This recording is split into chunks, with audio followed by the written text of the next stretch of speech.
Benjamin était mon tzaddik, mon ange, mon héros, mon soldat. Et c'était un grand homme d'une générosité incroyable. Il aimait tout le monde et tout le monde l'aimait. C'est une phrase que je répète sans arrêt, mais c'est vrai, profondément. Quels étaient les traits de caractère, les principaux de Benjamin ? Sa générosité de soi, la générosité du cœur. Tous ceux qui le connaissent le comprennent. Une générosité, et c'était un garçon exceptionnel. Alors Benjamin avait décidé de venir s'installer en Israël, Sarah. Comment a-t-il pris cette décision ? Comment cette décision a-t-elle été accueillie dans la famille ? C'était après le bac. Benjamin est revenu en France faire des études d'audioprothésiste. Il a fait un stage, et pendant son stage, il a vu que c'était pas pour lui. Benjamin, c'est pas quelqu'un qui est faux, il est vrai, entièrement. Donc quand il a vu que c'était pas quelque chose qui était pour lui, il a décidé d'arrêter et de retourner dans l'endroit qu'il aimait tant, où il a passé 2 ans. Avant ça, il a passé sa terminale et son bac, ici en Israël. Et la larme à l'œil, il a dit à ma mère, maman, c'est là-bas que je veux être. Le cœur déchiré entre nous, ses frères et sœurs, ainsi que mes parents, de ne se séparer de nous, ainsi que l'envie et l'amour du pays dans lequel il était, et dans lequel il s'est construit seul, sans demander rien à personne, avec ses mains, avec sa tête, avec sa force, et toujours dans l'esprit de « moi je donne, mais j'attends rien en retour. Je suis fort, je suis seul, j'y arrive. Mais les autres, mes frères et sœurs, je serai là toujours pour vous. » C'était toujours « vous, si vous avez besoin de moi, moi je suis là. Est-ce que vous allez bien? Est-ce que vous avez besoin? Est-ce que tes enfants vont bien ?» Quand il voyait que j'avais un peu de difficulté avec mes enfants, il leur parlait. Il était là toujours avec la douceur et la gentillesse, à leur dire « Yaron, je suis gentil avec maman. Sinon, j'ai mon petit loup dans mon casier. Et si t'es pas gentil, je vais le sortir. » Il avait toujours le cœur, et du plus petit au plus grand, c'était tout le monde. Ça passait son cœur, il passait par tout le monde, du plus petit au plus grand. Sa famille, c'était la plus belle, c'était sa plus belle récompense sur terre. Il était heureux en Israël, Marlène ? Il était très heureux, très épanoui. Il aimait son pays, il aimait le pays plus que tout au monde. Bien sûr, sa famille lui manquait, mais il s'épanouissait ici en Israël. Et aujourd'hui, son cadeau, c'était que je vienne m'installer en Israël. C'était son cadeau depuis longtemps. Difficultés avec la maison, etc. n'ont pas fait les choses facilement. Mais aujourd'hui, quelle que soit la chose, j'ai décidé de faire mon alia et de rester en Israël. Pour mon fils, et je pense que de là-haut, il est heureux. Alors, je voudrais que vous nous fassiez partager ces instants. Vous avez appris la disparition de Benjamin. Qu'est-ce que l'on peut ressentir à cet instant terrible ? C'est depuis le premier jour où il y a eu les problèmes du 8 octobre, mon fils a été appelé à l'armée, ainsi qu'à sa fiancée d'ailleurs. Tous les deux, ils sont partis. Et à partir de ce moment-là, mon cœur, il vivait très très mal, avec des grosses douleurs au cœur. Toujours peur de perdre mon fils parce que je savais où il était et j'avais très peur pour lui. Et avec les atrocités que nous avons vécues en Israël, je vivais très mal. Quand j'ai appris malheureusement la douleur, comme tout parent, on n'accepte pas, on ne veut pas y croire. On est malheureux, bien sûr, on crie.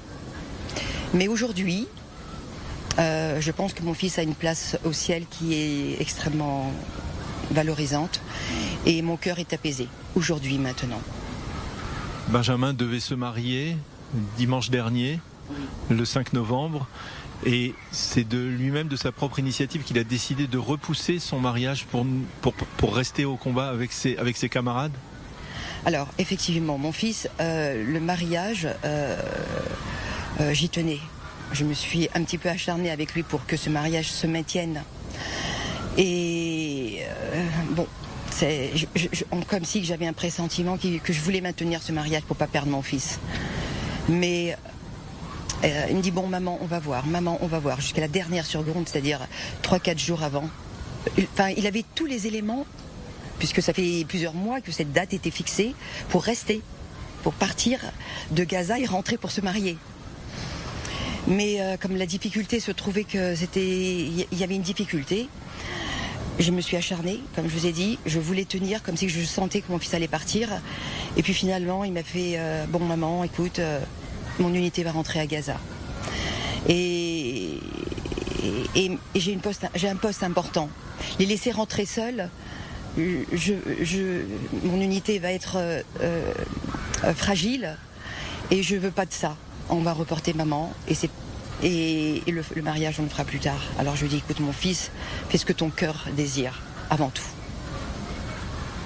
Aujourd'hui, dans cette période de deuil, le fait que Benjamin soit tombé au combat pour la défense d'Israël, est-ce que cela, d'une manière ou d'une autre, et c'est une question difficile, atténue votre douleur, le fait qu'il soit tombé pour la défense du pays, pour la nation ? Évidemment, et énormément. Mon fils est décédé pour sauver son pays. Mon fils, il donnait tout de sa personne, de sa générosité. Donc évidemment, sauver son pays, aller au combat pour son pays, ça m'apporte dans mon cœur, parce que j'ai ma fierté. C'est une fierté. C'est mon héros, c'est mon sadique, c'est mon ange. Donc j'aime cette fierté, évidemment. D'autant plus avec cette rage que nous avons eue du 8 octobre. Donc je suis très fière que mon fils est allé au combat et qu'effectivement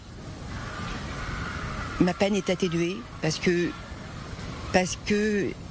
je crois qu'à travers ça on voit la valeur de mon fils. Il est parti en donnant son cœur, en sauvant son pays. Et c'est une bravoure. Et tout le monde qui le connaissait, tout le monde disait Benjamin, c'est mon modèle, c'est un modèle. Et je remercie Hachem d'avoir eu ce cadeau pendant 29 ans, jour pour jour. On a vu, il y avait beaucoup de monde aux obsèques. Il y a, je suppose, beaucoup de gens qui viennent, des gens qui vous connaissent, des gens qui ne vous connaissent pas. Cette solidarité israélienne, est-ce que vous qui habitez en France, elle vous surprend, elle vous étonne, elle vous impressionne ? Effectivement, la solidarité que nous avons ici dans notre pays, elle est exceptionnelle. Je vois tous ces gens qui viennent me voir, qui m'apportent moralement, qui partagent leur cœur avec le mien en disant que c'est leur fils, etc. C'est l'union de notre pays, c'est notre force. Hachem nous a choisis pas pour rien. Et mon fils représente bien tout ça. Alors comment on continue à vivre à partir de là, sans Benjamin, Sarah ?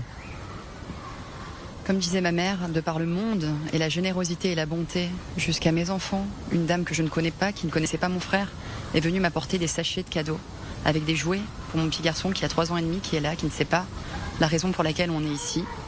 Des personnes qui sont venues pleurer dans mes bras, qui ne connaissaient pas Benjamin. Des milliers de personnes, des milliers de rabbinim, des personnes hautes, des personnes qu'on ne connaissait pas. On a été très très entourés, on a été très très pris en charge là pendant cette semaine par l'armée, etc. Et bien évidemment entouré de la grande famille dans laquelle on est. Et je pense que c'est ce que Benjamin représentait, le don de soi, l'amour du prochain, la générosité, comme donner sa générosité comme plus que pour soi-même. Et la tristesse, le malheur, mes frères et moi, on le disait hier, elle restera toute notre vie en nous. On a perdu un bout de nous, les parents ont perdu un bout d'eux. La tristesse, elle restera toute notre vie dans nos cœurs. Mais pour lui, et pour ce qu'il représentait, il va falloir qu'on trouve en nous la force de se dire, comme il disait, je vais bien, t'inquiète pas, mais toi, comment tu vas ? Donc pour lui, d'en haut, il va veiller sur nous, ça j'en ai aucun doute, sur chacun de ses 5 grands frères, et de moi, sa grande sœur. Et il donnera la force à mes parents, et à nous tous, d'avancer, de trouver la force, de puiser la force en nous, d'être des personnes meilleures, de donner plus de notre personne comme lui, il le donnait.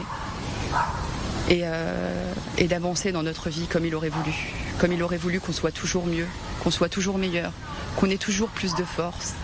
Et au jour d'aujourd'hui, mes parents voulaient faire la Aliyah. Moi, j'avais très peur. J'étais moins battante que mon petit frère.